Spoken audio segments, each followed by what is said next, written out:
Hello, Pharmacology. Welcome to Dear Daughter with Maryam. Thank you so much. I'm so happy to be here. We're happy to receive you too. You are a pharmacist and you graduated with a first class. We know about your excellent achievements. We want you to walk us through the journey.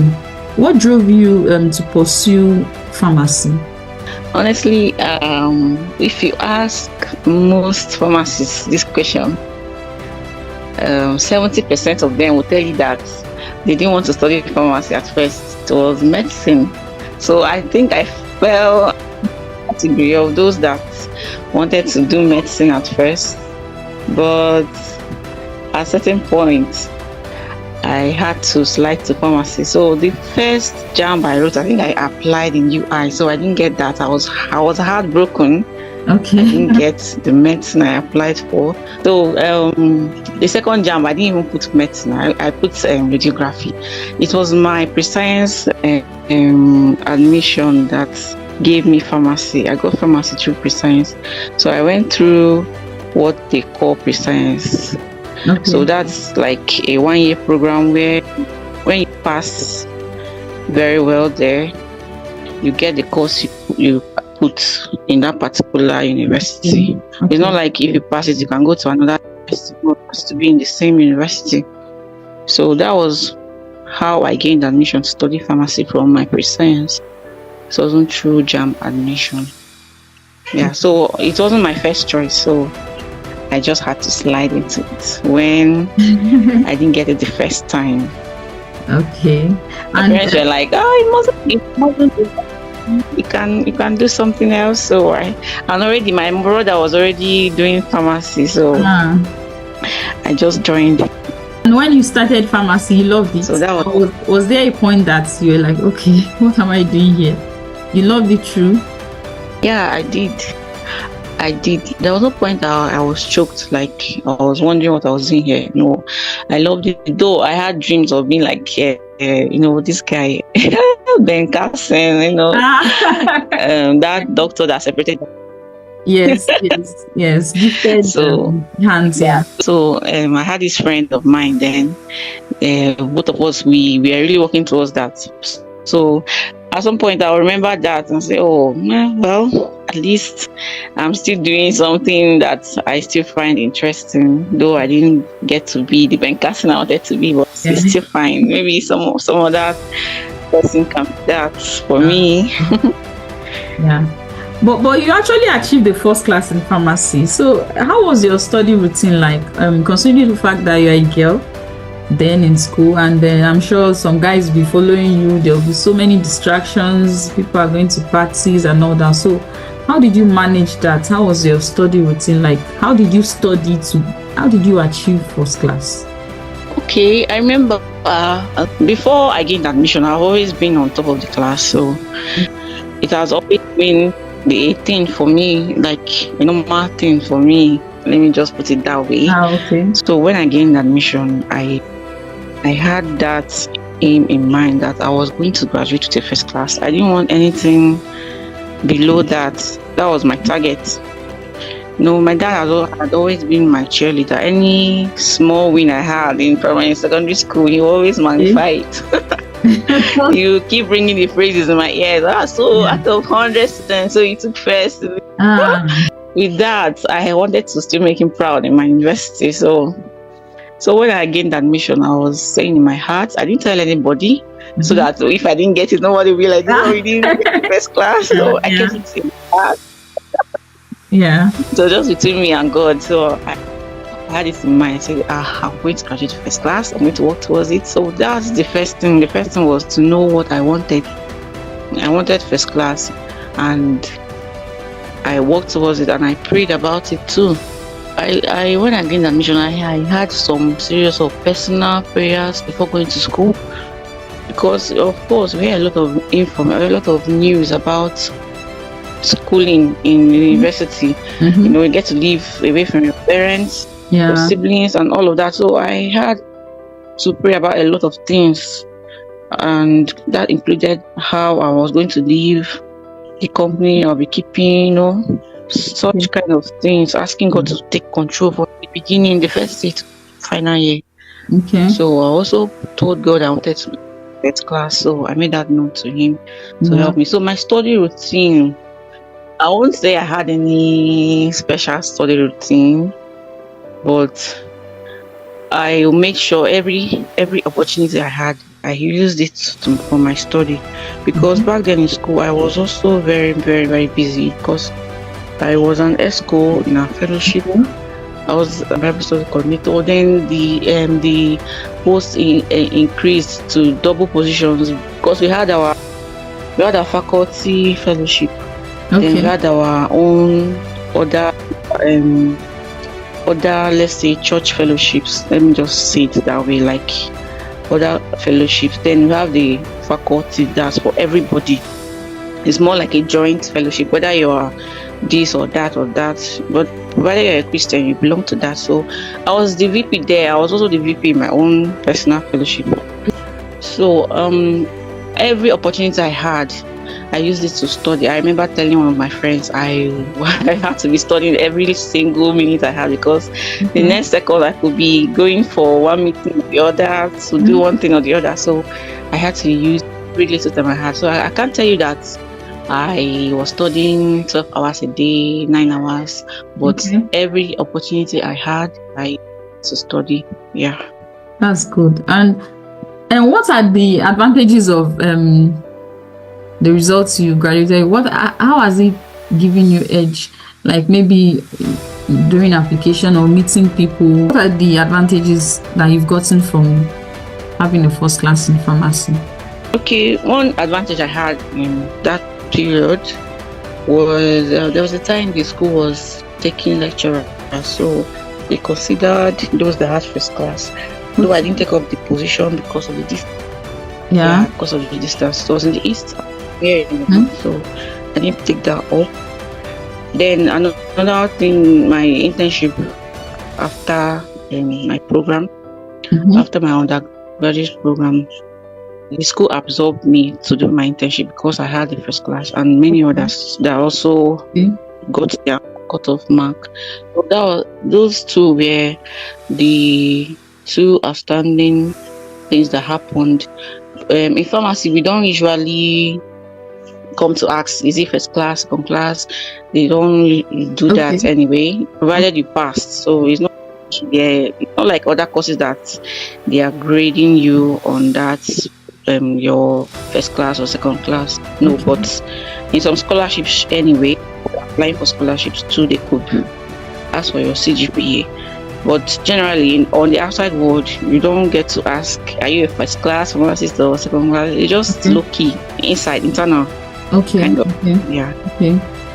And we want to ask, have you ever failed before in anything, like what you expected, you did not get it and you were disappointed? And how did you overcome it? Well, this kind of failure is, some people won't consider it as failure. When you target like 90,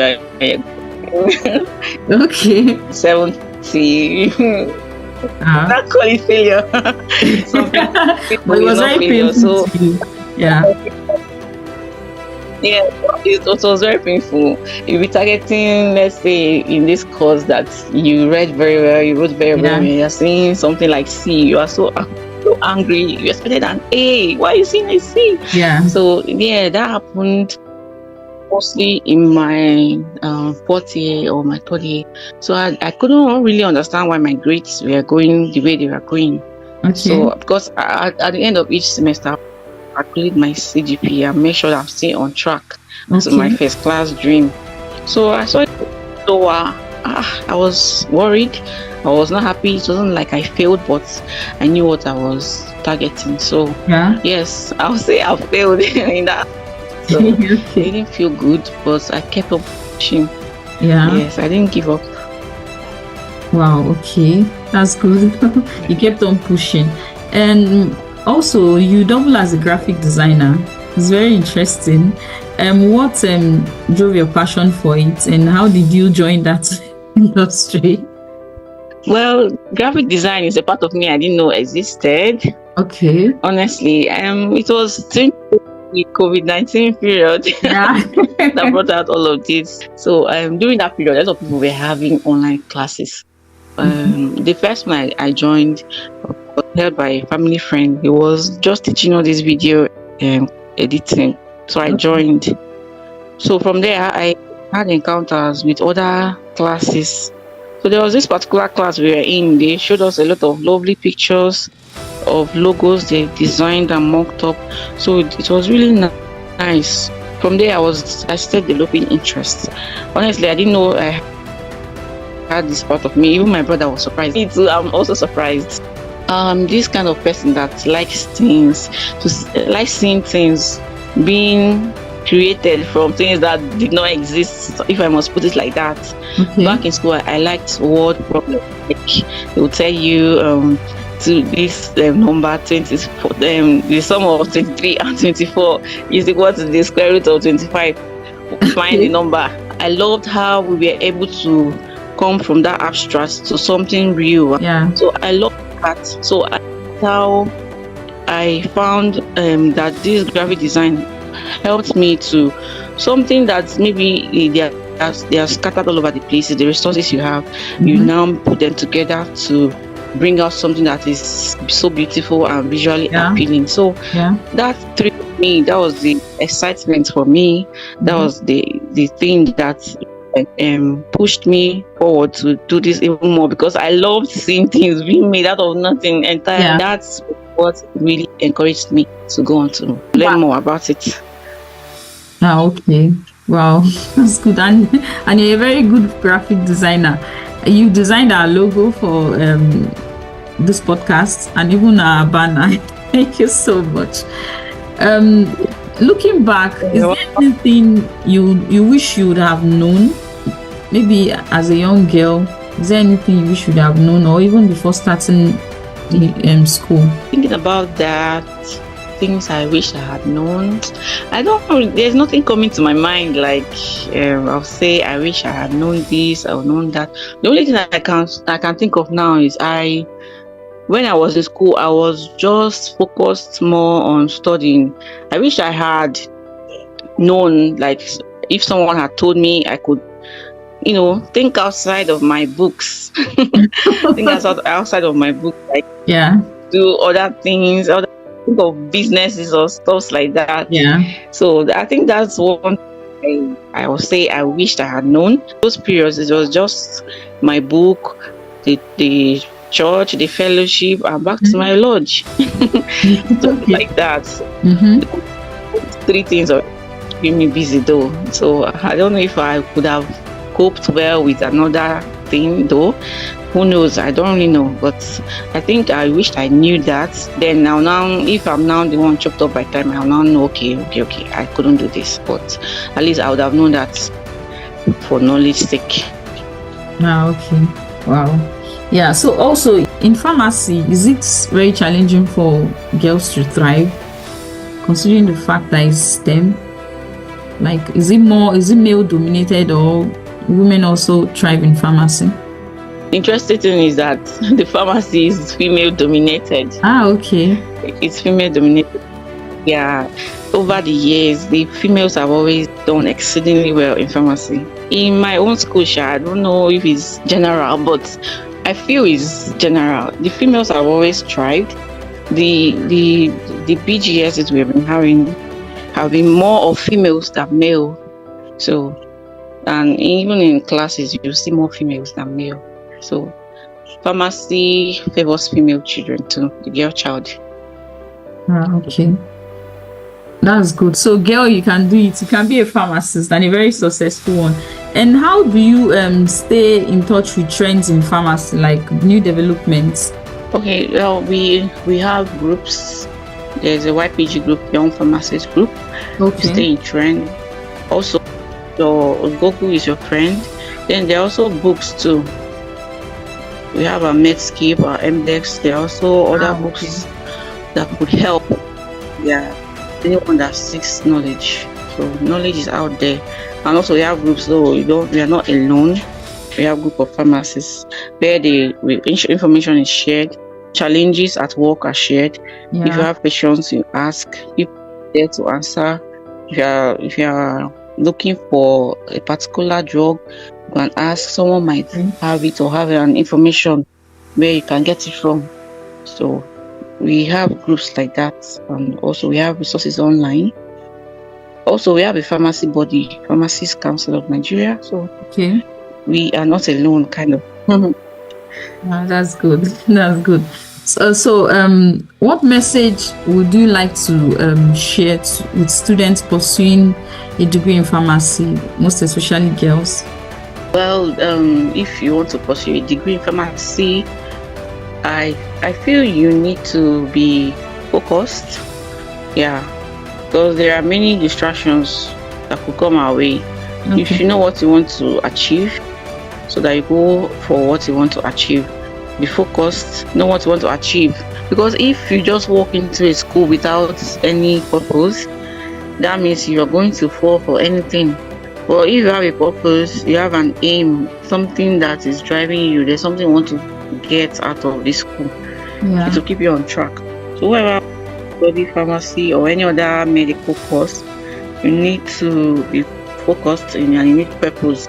Also, you need to know that you have to keep going despite or against all odds. A lot of things will come, because when we came to the pharmacy school, there were a lot of information, scary ones. They'll be like people fail and you are failing out, like you're in the course, you're not coming back. Then you have receipts, you have to receipt some exams. If you receipt twice, that means you are repeating the class. If you have to repeat the class again, part of the program, you just have to go and look for another department. And before our eyes, people left the program. They didn't make it. Even our cutoff mark is way higher. Other faculties, their cutoff mark is usually 40, but ours is 50, and there's even a course that is 60. The cutoff mark is 60. That's for you to pass it. You have to get 60. So you have to keep your heads up. You are not there for jamboree. Let me put it that way. You have to really be disciplined, self-disciplined, to get what you want to get from the pharmacy school or other medical courses. Wow, thank you so much. There are some things you said that struck me. You said before you started school, you committed it into the hand of God. Even things that you could not tell your parents, like you told it to God that you want to graduate in first class, and that you committed your relationships into the hand of God, the kind of friendships you want to do and all that. So it's very important that we commit our ways into the hand of God, and God saw you through. Finally, what would you tell your daughter? Like, word of advice, the wisdom you want to give your daughter. Your daughter can be your daughter, anybody you call your daughter. You understand? Okay. Well, for anyone I call my daughter, I'll use the story of David as an illustration. Okay. I love that story so much because it brings home some memories. So when David went to face the giant Goliath, he was dressed in Saul's armory and he rejected the armory. David went with his stones and his snake. So what I usually tell people, go for what works for you. Okay. David didn't say, oh yeah, I'm to face this giant, let me just wear this armory that's and trusted. He went with the ones he had tested in the wilderness. With those stones and snake, he had killed the lion and the bear. So I mean, don't go into university trying to copy people. You have walked with God in your inner caucus, and you already know how you're dealing with God is. You already know how you study and pass. Don't go to the university to start copying people. It's still a shock to some people that I don't do night class. I don't do night class. So like that thing, I never did night class. Wow. So I can't go to school and I join them and start going to night class. No. So know yourself, know what works for you. What you have been using. Back to that. It doesn't mean that you never read at night or you were not going outside to classes to read at night. Yes, I wasn't going outside to Okay, but classes. you I'm not saying it's wrong. I mean, yourself. That's what I'm saying. Yeah. For me, it was a no going out to read. I would rather stay in my room and do that. So okay. know yourself. Don't follow the crowd. Be yourself. Be different. But that doesn't mean that if you see room for improvement, that you shouldn't improve or adjust. So just know yourself. If you are the one that can stay in your room and read, don't say, everybody's going outside, and you join them and you find out you will not gain anything. So know what works for you. Don't join the crowd. Also, as you're in school, remember you're not there alone. You're there with God, and you're there to make God proud too. So whatever will make God please stay away from it and work hard, because failing as an ESCO, failing will be a shame to God's name. So that's one thing I didn't remember to point out. So I always told God, it would be a shame for to fail, to repeat or to resit. He said that the VP is resitting. Though I'm not saying entirely that God cannot bring that as a test or to teach somebody to happen, but that was just my dialogue with God. So that would be my message. Do what works for you and don't join the crowd. Wow. So it means that it's very important for you as a person to find yourself first in God. Find yourself, know who you are, because if you don't know who you are, okay, you'll be following the crowd. Okay, they say he's like this, let's go there. They say he's like this, let's go there. So you should know who you are, find yourself, know who you are. Should be sure that you are okay. Thank you very much for coming. We've learned so much from you, and we wish you the very best. Thank you.